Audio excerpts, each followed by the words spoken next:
Él ama a su hermano es su adoración. 5-year-old Milan and 7-month-old Benjamin are brothers. Él es Milán y este es Benjamín. Their parents, Syra Hernandez, and her husband, Fidel Casanova Casasus.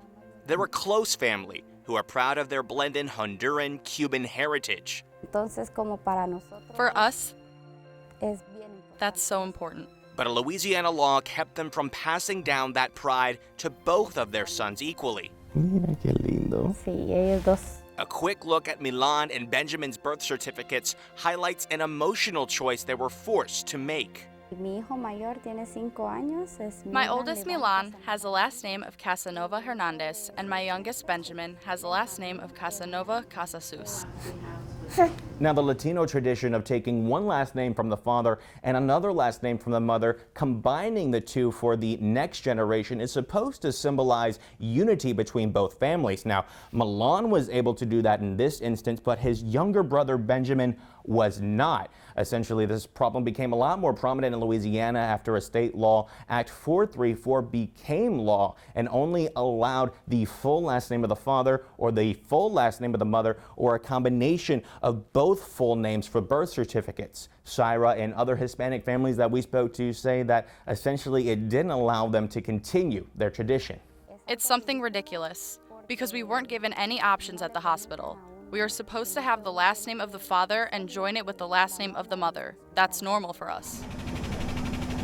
And as some Hispanic families tried their best to continue this tradition, some infants left the hospital with lengthy surnames. It say that you could not separate the surnames of the parents when naming the baby, so that will make the babies have 4 last names when they left the hospital. 507 is a bill to correct some issues. State Representative Joe Marino said that he received a constituent complaint about a similar situation. It led him to take action. You know, using that birth certificate record, what are you going to put on an ID or an application or your driver's license? Marino acted fast and worked with the Department of Health, the Office of Vital Records, and Oshner medical experts to craft House Bill 507. Basically, the short version is the parents can decide what last name the child will have.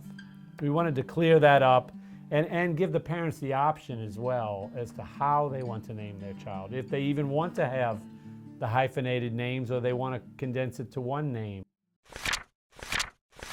The bill became law in August with bipartisan support, providing a relief for families who wanted to continue this Hispanic tradition. So I think when the announcement came and people realized that it changed, it was pure joy, right? Because there is a sense of dread of having to tell a family, that they can't do something, right? To have to be a part of that pain. The State Department of Health wrote in a statement, the new law, quote, mirrors Louisiana's diverse population. But what about the parents who, for 6 years, had to make that emotional choice?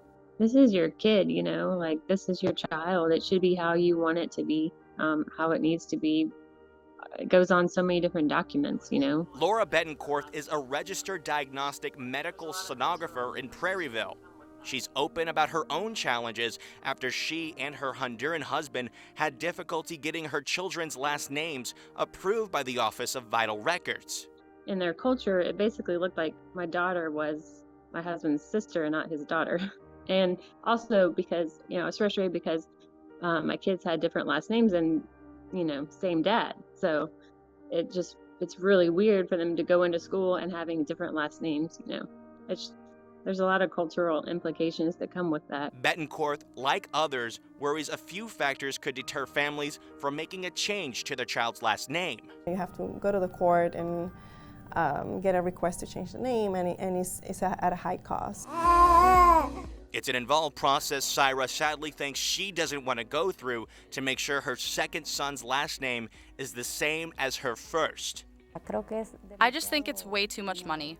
And it's not about whether you can afford it or not, just the fact that it's come to this is crazy. It's an issue that advocates like those at Oshner are aware of and want to help fix. So I think, with change, as you say, there's always the next step. And what I don't know what that next step is, I do know that the Oshner resource groups and Oshner are dedicated to figuring it out. Reporting in New Orleans, Andres Fuentes, Fox 8, Local First.